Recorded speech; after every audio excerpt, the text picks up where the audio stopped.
Hello guys, welcome back again sa ating YouTube channel no, The Action Man. Una sa lahat, may galab shoutout po sa lahat ng mga kakampeng at sa mga hindi man mga kakampeng. Kung interesado ka sa bidyong ito, patapusin mo na hanggang dulo at huwag nyo nang kalimutan na i-like at i-share ang ating video para malaman naman iilan sa ating mga kababayan na nagtutulog-tulugan sa katotohanan. So muli naman nagbabalik ang nag-iisa nyong host na si The Action Man para magbigay ng komentaryo at reaction sa mga mainit ng issue ng bayan. So ito ho mga ka-action, mga kakamping no, pag-usapan po natin ito mga ka-action.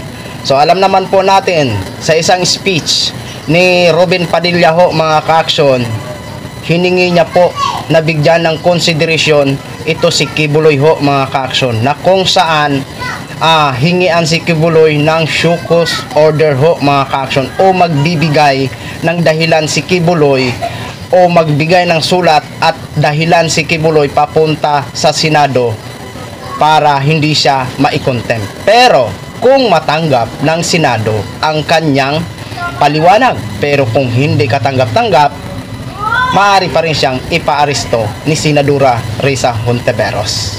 So ito po, may napunood po tayo na isang press conference ni Senadora Risa Hontiveros regarding nga po dito sa show cause order dito ni Kibuloy ho mga ka-action, na kung saan starting today ay pumapatak na ang metro o oras ni Kibuloy dahil within 48 hours lamang ang paghintay ng kanyang show cause order na makapagpasa na siya o makapagpadala ng kanyang show cause order, at nilalaman nito ang kanyang mga dahilan kung bakit hindi siya ipakontempt o ipaaresto ng Senado. Ngayon, kung hindi pa rin ito katanggap-tanggap ng Senado ang kanyang show cause order, ay maaari na po siyang ipaaresto dahil itong show cause order na ito ay pirmado na ng kataas-taasang Senate President at lahat ng Senado ho mga ka-action. At siguro kung hindi katanggap-tanggap ni Senadora Risa ang kanyang magiging dahilan, wala nang magagawa ang Senado kung hindi ipaaresto na talaga si Kibuloy mga ka-action. So ito po, pakinggan po natin itong isang press con ni Senadora Risa Hontiveros ho mga ka-action. Medyo mahaba po ito pero ano po ito, very inspiring ang pagsagot ni Senadora Risa Hontiveros sa mga tanong ng ating mga reporter ho mga ka-action. Ito pa, panoorin po muna natin. Ang kasunod po ng show cause order na sabay namin pinirmahan ni SP Zubiri at dated March 13 by the way, ngayong araw, ay pumapatak na yung metro ika nga ng 48 hours, a non-extendable period. Nasa loob nun, upon receipt, no, sa loob ng 48 hours na iyon, kailangan mag-show cause, magbigay ng katanggap-tanggap na dahilan si Apollo Kibuloy kung bakit hindi siya dapat arestuhin at sa wakas paapirin na dito sa komite, sa Senado. Pag hindi pa rin siya nagbigay ng maayos na dahilan, di paarestuhin na nga na siya ng Senado para mag-appear dito sa atin. Pero ma'am, pwede ba niyang gawin yun through a written explanation? Sorry, written? Pwede po ba niyang gawin yun through a written explanation nang hindi siya pumunta dito? Yung show cause order ay through any form of communication, kahit written. So, kung katanggap-tanggap, by some miracle, then tatanggapin ng Senado. Pero kung hindi katanggap-tanggap, and all indications so far would show there's no acceptable reason na hindi siya paapirin dito, then isasagawa na yung pag-aresto sa kanya. Yung bang magiging reply niya, magiging solo determination niyo or ibabalik pa muli sa komite?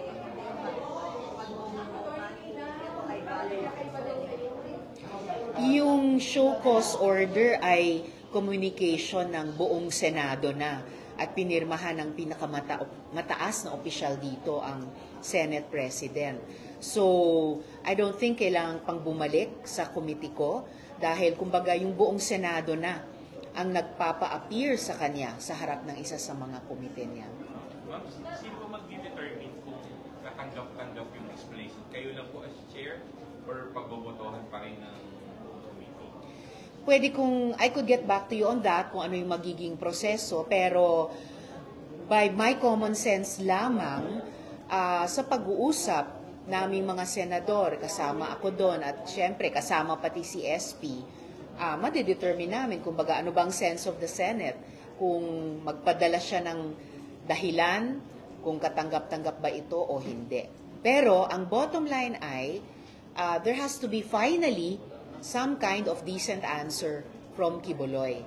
Dahil hanggang sa ngayon, ang pawang ginagawa niya ay pagtatago, pagbibigay ng mga hindi maintindihang mga komento, pag-i-impose pa, pag-lay down pa ng mga kondisyones. Unlike any other person na naimbita na sa kasaysayan ng Senado para humarap sa committee hearing. Huwag po kayo pumayag kasi Sandali lang, isa lang. Ma'am, since yung Showcase order ay address kay Pastor, siya dapat sumagot, hindi lawyer niya. Kahit kung ang abogado ay sumagot, that should be on behalf of him. Or kung siya ang sumagot personally, siguro mas pinaka-okay yon. Pero ang pinaka-okay ay kung maayos yung sagot niya. Malamang hindi magiging katanggap-tanggap sa Senado, but as I said, if by some miracle maging katanggap-tanggap, at least finally, magkakaroon ng maayos siyang komunikasyon sa Senado. Ano yung magiging katanggap-tanggap, for example, sa posibleng isagot niya, what if decide niya security concerns? And what if decide niya na hindi talaga siya naniniwala na ito yung venue for him to appear? He might as well appear na lang sa DOJ o kung saan man. Magiging katanggap-tanggap. Not at all.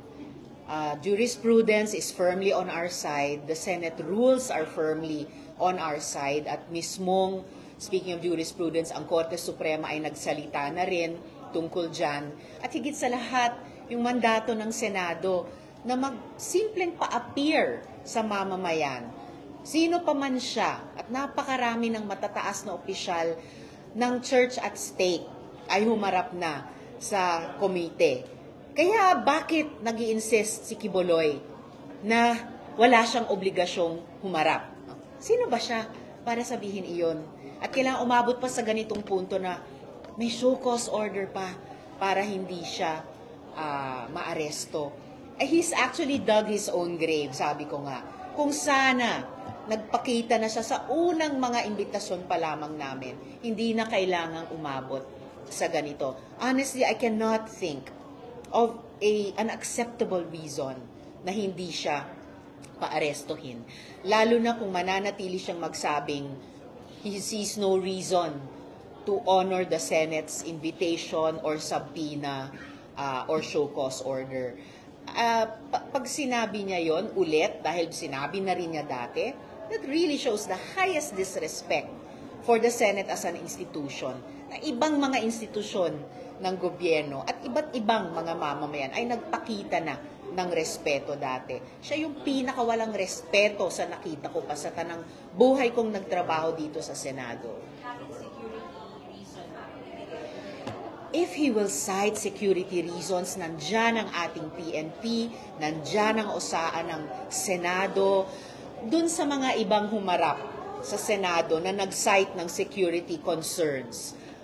Lahat po sila ay naalagaan, nailigtas para magbigay ng kanilang mahalagang testimonya sa Senado. Di siya naiiba.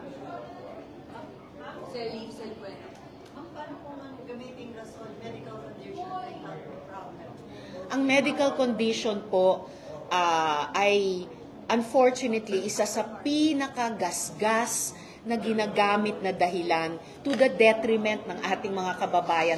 May totoong mga medical condition. Ginagamit ng mga taong ayaw humarap ng maayos. Well, hindi ko mapipigilan kung gusto niyang gamitin yung dahilang iyon. Pero, again, I don't think it would be an acceptable cause para hindi i-honor at magpakita ng respeto sa Senado. Sige, next, James Cosio. Sorry? Kung meron na pong nag-receive ng show cause possibility that they refuse to accept the document?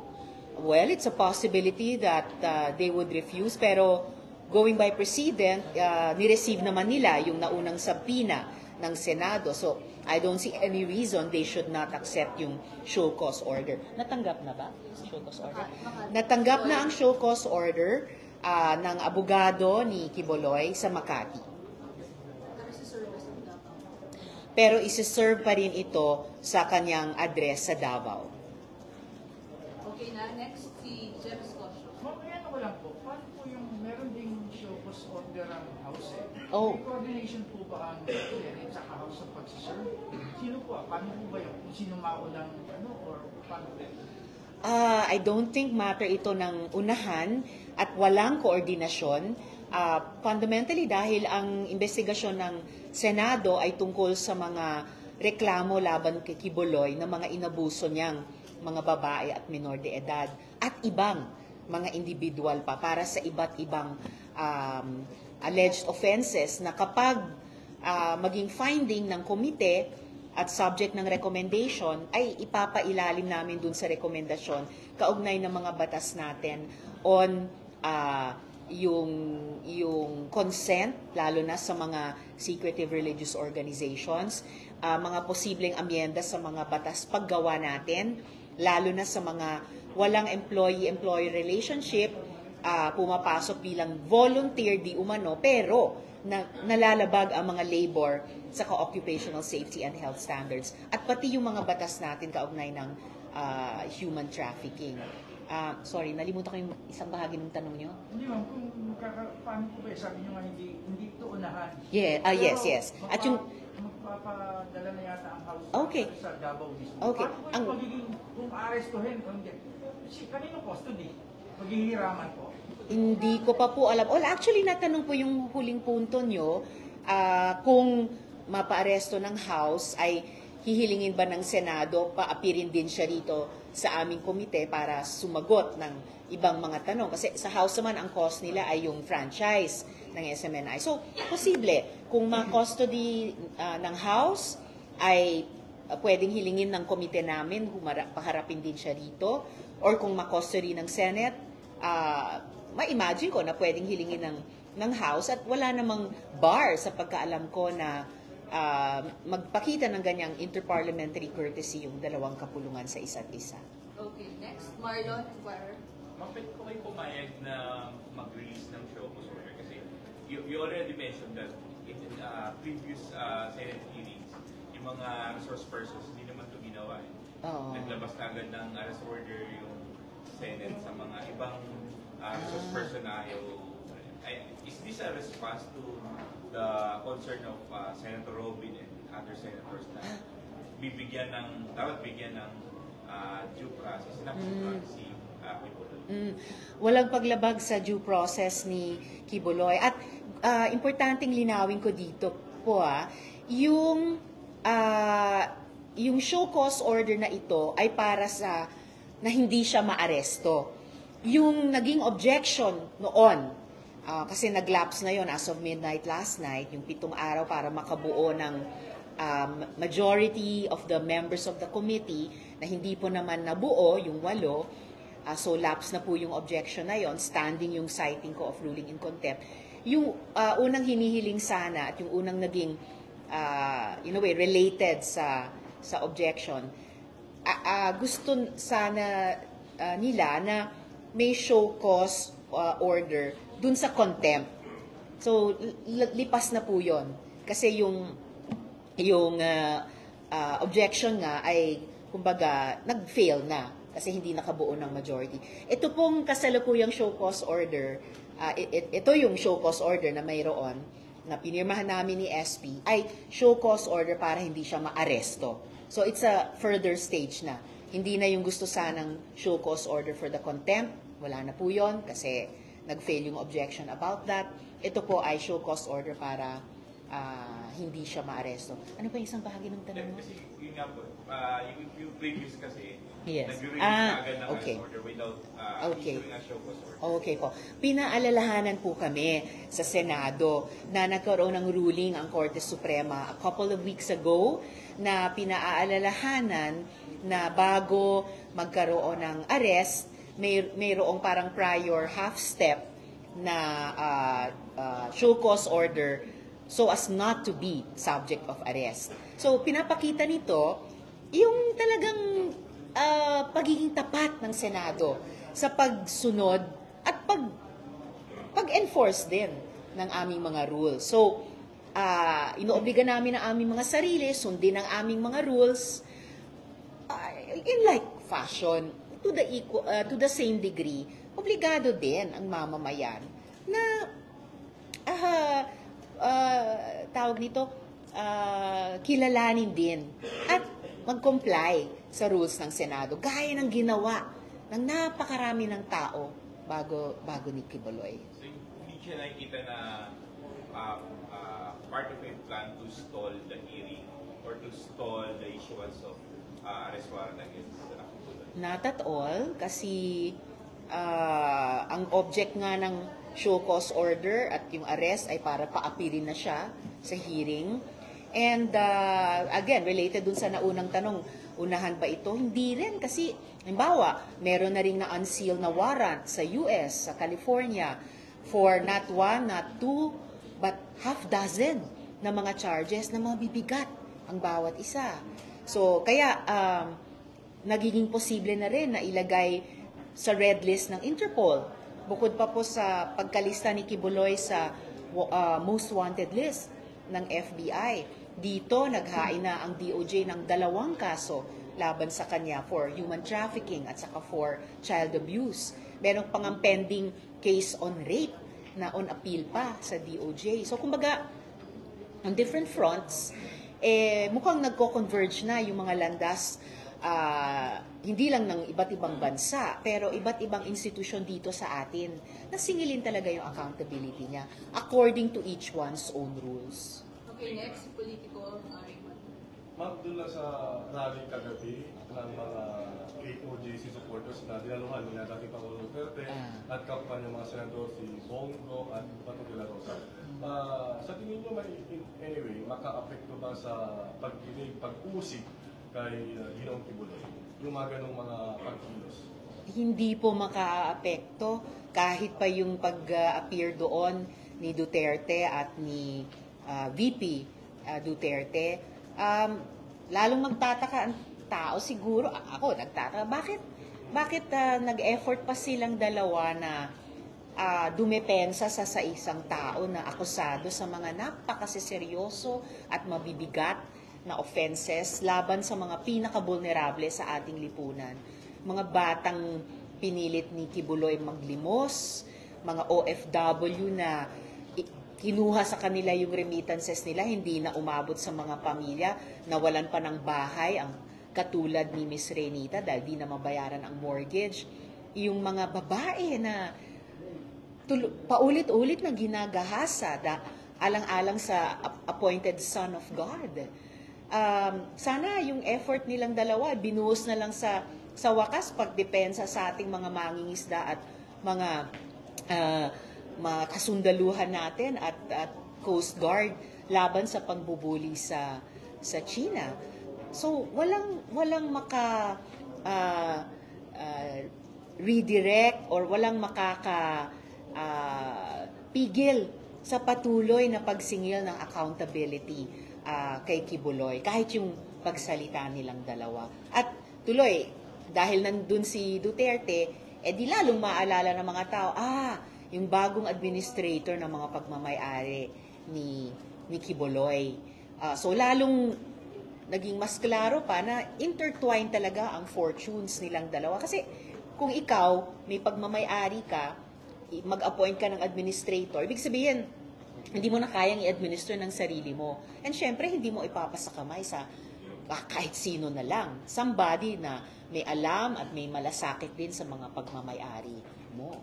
So, Thanks. Next, DZRH, Raymond. related to that, ma'am, may naglabas ka ng sarili ng video kahapon.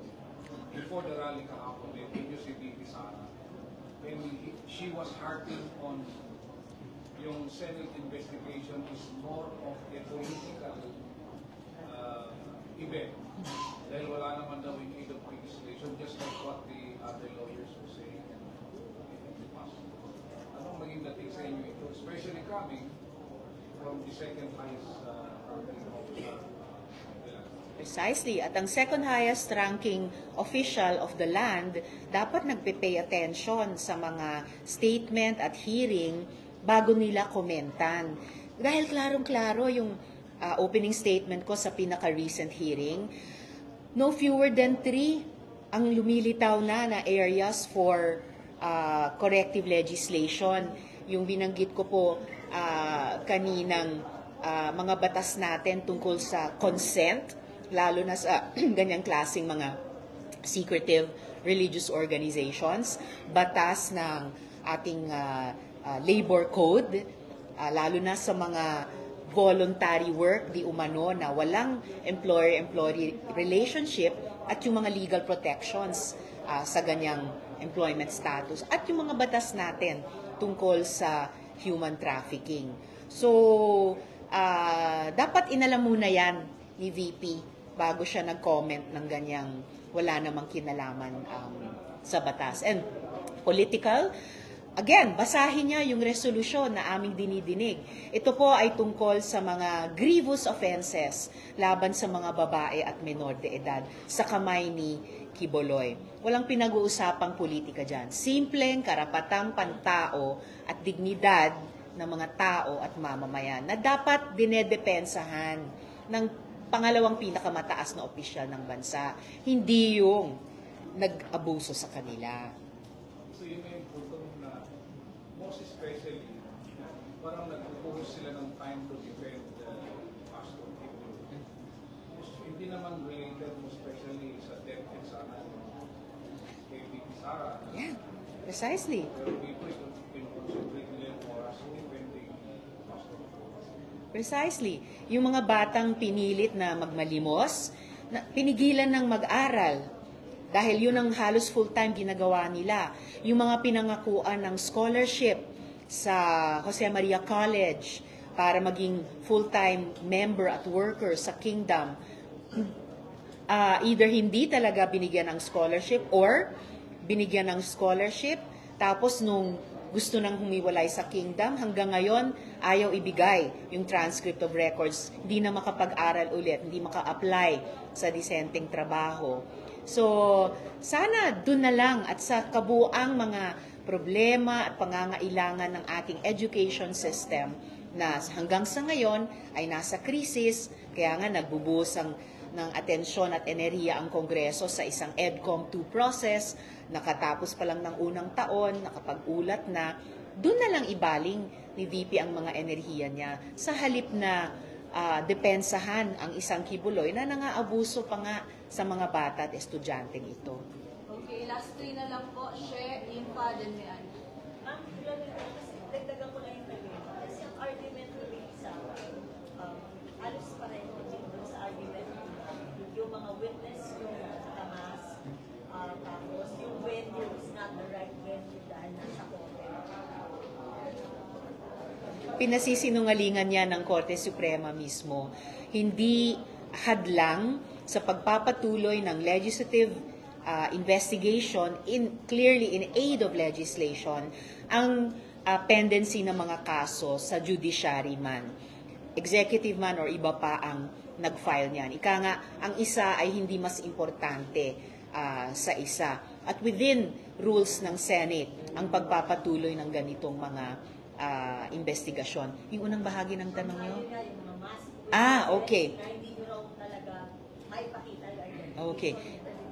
Again, kung nagpe-pay attention si VP, yung huling hearing namin ay buong pangalan na ang ibinigay ng mga testigo at ipinakita na nila ang kanilang mga muka mula sa kanilang kinaroroonan sa Singapore at sa Canada respectively. Meron din kaming ilang mga testigo sa mga unang hearing na nagpakita na rin ng muka, si Miss Arlene mula sa US at si Mr. Of course, yun yung huling mga hearing, si Miss Renita at si Sir Dindo. Hindi, yung Amerikano, si Mr. Wood. Si Mr. Wood na nag-testify in person nung unang hearing. Pero yung iba naming mga testigo ay kinailangan sa ngayon mag-mask, kailangan kong gumamit ng alias sa pagtatanong sa kanila dahil sila ay hinaharas. Sila ay binabantaan ang buhay nila. Binabantaan ng karahasan. Yung isang nagtestigo sa amin, kinasing yung lugar niya 3 beses na mga lalaking nakamotor. Sounds familiar? So, kailangan niyang lumipat ng ibang lugar para lang manatiling ligtas. Yung mga nagtestigong una, binunyag din naman ni Quiboloy ang mga totoong pangalan nila at mga photos ng kanilang mga muka. At kasunod niyan, ayan na nga, daan-daan, libo-libong mga tagasunod niya ay nangharas sa mga testigo. And in any case, kahit yung mga testigong kinailangan munang gumamit ng alias at mag-mask, ay nag-execute ng sworn affidavit. So sila ay nanumpa na paninindigan nila yung kanilang testimonya. At kung sila'y nagsinungaling, pwede silang kasuhan. Anong ginawa na ni Quiboloy? Nakatumbas ng kanilang pagiging makatotohanan at matapang. Wala. Last na lang, procedural lang. Tinanggap ng lawyer yung show cause order. Una, papayagan mo ba kung yung lawyer ang mag-represent? And then second, gano'n naging kahirap yung journey ng pakikipag-usap sa mga kasama na huwag pumirma sa written objection? Actually, hindi po naging mahirap. At ako po ay paulit-ulit na magpapasalamat sa mga kasama ko dito sa Senado na tumindig kasama ng mga babae at batang victim survivors ni Quiboloy. Tumindig na amin lamang ipinatutupad ang mga rules ng sarili naming institusyon. At tumindig na huwag bawasan ang napaka-mahalagang kapangyarihan ng Senado na tawagin, tanungin, pasagutin ang sino mang mamamayan. Mataas man siyang opisyal ng gobyerno tulad ng isang dating presidente, sitting Senate President noon, high cabinet officials, o kahit church officials. Humarap dati yung tinawag na Pajero Bishops na pinanindigan ng mga kasama ko na i-preserve at huwag bawasan ang napaka-precious na kapangyarihan ng Senado. Alamin ang mga bagay-bagay na may kinalaman sa pagtupad o paglabag ng ating mga batas para ito ay pagandahin alang-alang sa ating mga mamamayan. Yung unang bahagi ng tanong nyo? Yung lawyer. Papayagan mo ba na siya na lang? Unang hearing pa lamang na nag-appear yung abogado ni Quiboloy, sinabi ko nga na hindi siya yung tatanungin ng komite dahil ang mga offenses alleged ay napaka-personal kay Quiboloy. At hindi naman masasagot ng isang abogado, hindi naman masasagot ng buong kingdom ano ang nangyari at di nangyari sa bedroom ni Quiboloy. Yung sagot lang po ninyo, sabi na ako ni Vice President, yung Senate hearing ay trial by publicity based on the testimonies ng mga nakatago ng mga mukha at meron na kayong judgment kay Pastor Quiboloy. Wala pong trial by publicity kay Quiboloy. Ang judgment on innocence and guilt niya ay nasa labas ng kamay ng Senado, nasa kamay ng Korte. Kaya nga, may mga kaso ng inihain sa kanya dito sa Pilipinas, sa Estados Unidos, at malay ba natin sa ibang mga bansa kung saan siya nag-ooperate. Yung gitnang bahagi ng tanong nyo, sorry. Yes, ma'am, based lang daw yung, may judgment na based sa testimonies ng mga past. Well, yun. Gaya ng nabanggit ko kanina, kaya nila kailangang mag-mask at gumamit ng alias sa ngayon ay para sa kanilang seguridad na klarong-klarong binabantaan at inuudyok ni Quiboloy mismo ang kanyang mga tagasunod na bantaan yung kaligtasan ng aming mga witnesses. Pero paninindigan nila at pinananagutan nila ang kanilang sworn affidavits. Okay, last na po si Mayor. Sa akin yung 5 signatures, balikan ko lang. Clearly yung majority ay gusto ipakontempt. Opo. Tama ba? Opo, tama. What does that say about yung chances ng committee report niyo that you will also get majority of the signatures? I'm very hopeful. Dahil magandang precedent itong in-uphold yung ruling ko to cite Kibuloy in contempt at lalo pa yung sama-sama naming pinirmahan ni SP Zubiri ang show cause order para tungkol sa kanyang pag-aresto. May pinassuran si SP na once walang acceptable siyang paliwanag sa show cause order, arrest order na. Yun po yung effect ng isang show cause order at pati yung lengguwahe ng show cause order na non-extendable period ito of 48 hours. So start na siya, ba yung natin 48 hours? Yung original understanding ko ay simula sa ma-receive sa Makati office ng abogado niya.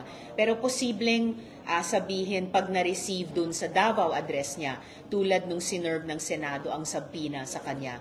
But in any case, it is still 48 hours non-extendable. And the Davao address, may-receive today din, ma'am? Tama ba? As soon as possible. As soon as possible. So inintay lang po namin yung update ng OSA.